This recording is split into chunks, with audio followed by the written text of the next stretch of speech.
Hi everyone, welcome back to another video, and today I'm going to talk about how can I improve my Spanish. This is the most common question I get on Instagram. Many people on Instagram message me saying I'm studying Spanish from this institute, I'm doing my graduation in Spanish and now I'm stuck, I don't know what should I do. So I will answer all these questions.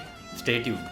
Now I'm assuming that you have been studying Spanish for the past 6 months or more and you feel that you're stuck, you're not going anywhere. My question to you is, which aspect of the language do you want to improve? Reading, writing, listening, or speaking? Because without figuring that out, you will never be able to start the improvement process. Now you have figured out which aspect of the language you want to improve. And my answer to it is repetition. You got your answer, right? Let's finish the video. Nah, let me get into the details. Something that I've noticed is a lot of people who are learning a foreign language, they can read in the language, they can write in the language, and they can understand most of it. But the real challenge is they cannot speak in that language. It is very obvious that you would find it difficult to speak in that language because we are not surrounded by people who speak that language. So I would suggest you few things. Firstly, start participating in your class activities, try to speak in your class. And secondly, use applications like Mango to talk to native people because nothing beats human interaction. And if it is possible for you, try to visit a Hispanic country, absorb the language firsthand. That would be the best thing. The second most important aspect of the language is listening. How well you can understand that language.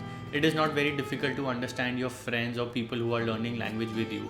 But the real challenge is understanding the native people because they speak very fast and every Spanish speaking country has its own accent. For instance, Spain has its own accent, Colombia has its own. All these countries have their own colloquial words which you may or you may not find in a dictionary. The solution to it is start watching TV series, movies, or listening to music from these countries.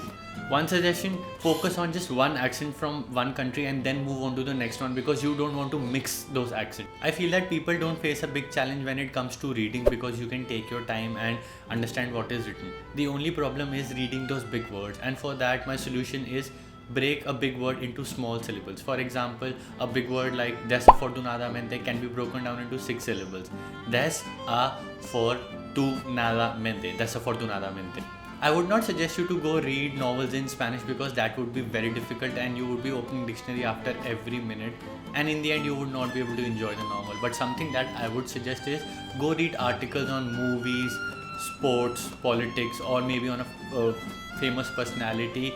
Try to read that and move step by step. Then move on to newspapers, read those articles because the jargon that they use in newspapers are a little different. And lastly, writing. All the 4 aspects of a language are very important, but I feel writing is given the least amount of importance because we never get the opportunity to write it until and unless you are doing your graduation in Spanish, where all you have to do is write those big exaggerated answers to get marks. If you are preparing for Delhi and you have to write passages of 200 words, for that I would suggest you to find topics like global warming, health issues with junk food, and write those passages in a given time frame. If you ask me to rate all the 4 aspects of a language from top to bottom, at the top it would be speaking and understanding, and at the bottom it would be writing. But that does not mean that writing is not important. If you want to clear your Delhi exam, you need to score a 60 in all the 4 aspects individually. Otherwise, you are not going to get that certificate. Thank you guys for watching the video till the end. I hope you liked it. Till the next one. Adios.